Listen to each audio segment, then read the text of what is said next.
Tertullian Prescription Against Heretics, chapters 42 to 44. A Ministry of Subversion. I must speak about the ministry of the word, because it reveals their true intent. These heretics do not labor to bring pagans to faith or call idolaters to repentance. Instead, they devote themselves to disturbing our own.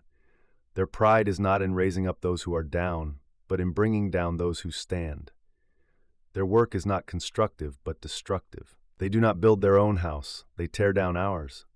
Remove from them Moses, the prophets, and the majesty of the Creator, and they have nothing left. They accomplish ruin more easily than restoration. It is simpler to topple a house already standing than to rebuild one fallen. In this effort to demolish, they appear meek, courteous, and respectful. But when the mask falls, they honor no one, not even their own leaders. Schism disguised as unity. People suppose that heretics rarely divide among themselves. Yet their apparent unity is deception, for their very oneness is itself a schism. Each man shapes what he has received according to his own taste, just as the founder before him twisted what was handed down. The way heresy grows testifies to its character. What Valentinus permitted becomes license for the Valentinians. What Marcion presumed becomes precedent for the Marcionites. Each takes innovation as a right, bending faith to his own pleasure. Look carefully, and every sect departs in many points even from its founder. Most do not even have churches in the true sense. They are motherless, for they have cut themselves off from the church. They are houseless, for they no longer dwell in the household of God. They are creedless, because they cannot agree on confession. Outcasts, they wander in emptiness, exposed by their own barrenness. Curious questions and restless minds. It is well known that heretics love the company of magicians, entertainers, astrologers, and philosophers. They thrive on riddles, questions, and novelties. One verse drives their search: "Seek, and you will find." Matthew 7:7. But they twist this promise into endless speculation. They are never content with the truth already given. Always moving, they chase shadows and mistake curiosity for wisdom. From their conduct you may judge their creed. Their way of life betrays their doctrine. They say God is not to be feared, therefore for them all is free and unchecked. Where God is denied, fear vanishes. Where fear is absent, truth is absent. Where truth is gone, discipline collapses. The fear of the Lord. By contrast, where God is truly confessed, there is reverence, the fear of God, which is the beginning of wisdom. The fear of the Lord is the beginning of wisdom. Proverbs 9 verse 10. Where this fear exists, seriousness follows, joined with honorable diligence. Admission to sacred ministry is not casual but careful. Communion is guarded, not thrown open to any. Promotion follows faithful service, not ambition. Authority is submitted to, not despised. Worship is attended devoutly, not neglected. Life is marked by modesty, not arrogance. The church is united, not fractured. And in all things, God is present, sanctifying and ordering his people. Proofs of the true faith. These marks of stricter discipline among us prove the truth of our faith. They show the Spirit's presence and warn against counterfeit imitations. No one can safely leave this path who remembers the judgment to come, when we must all stand before the judgment seat of Christ. 2 Corinthians 5:10.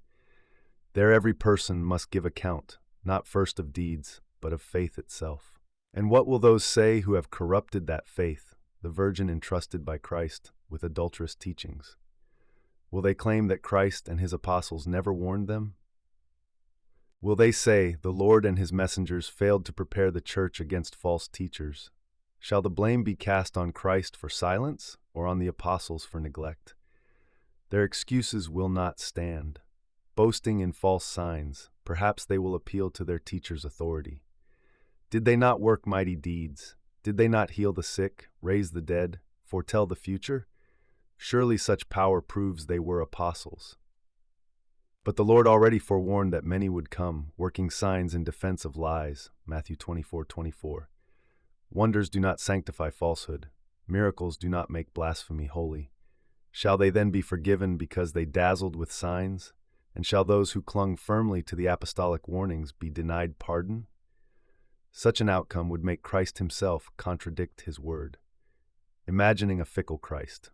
If their teaching were true, Christ himself must be imagined as unstable, one who first delivered the gospel, then later changed it. one who promised the resurrection of the flesh, then thought better of it, one who was born of a virgin, then afterward considered it shameful, one who confessed the Creator as his Father, then adopted another, one who forbade listening to heretics, then recanted. Such blasphemies are the fruit of wandering minds that abandon the straight path. In refusing to defend the truth, they invent a Christ who shifts with the wind.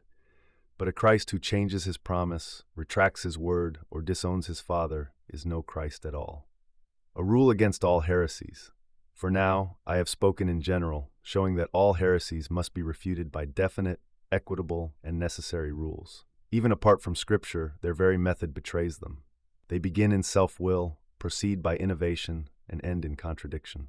Their supposed unity collapses into private judgment. Their miracles cannot mask their corruption. Their loosened discipline exposes loosened faith. By contrast, where the Lord is truly confessed, the rule of faith is firm, the Scriptures are honored, the Church is a mother who nourishes her children, and modesty governs worship and life. Truth bears the fruit of reverence, holiness, order, and love. Error yields irreverence, indulgence, disorder, and pride. Peace in the truth, let them boast of liberty. We will boast in the truth that makes free. Let them seek novelties. We will hold to the ancient path of the apostles. Let them parade dazzling teachers. We will remember the Lord's warning about wolves in sheep's clothing, Matthew 7:15. For now, I have marked out the ground on which heresies may be met and overturned. If God permits, I will prepare further replies to particular sects in their turn. Meanwhile, to those who read with faith and seek the truth, I offer peace and the grace of our God, Jesus Christ, forever. P. Augustine, The Confessions, Book 13, Chapter 15, Section 16. The firmament of Scripture. Who but you, my God, stretched a firmament of authority over us in your divine Scripture? You have spread it over us like a skin, exalted above us and enduring. Isaiah 34:4, Psalm 104:2. Your Scripture carries a more sublime authority precisely because the mortals through whom you gave it to us passed through mortality. And you know, Lord, yes, you know, how you clothed humanity with skins when by sin we became mortal. Genesis 3:21. So as a skin, you have stretched out the firmament of your book, your harmonious words, which by the ministry of mortal servants you have unfurled above us. By their very deaths, the solid authority of your discourses is lifted higher over all beneath it, raised to a prominence it did not have while they still lived among us.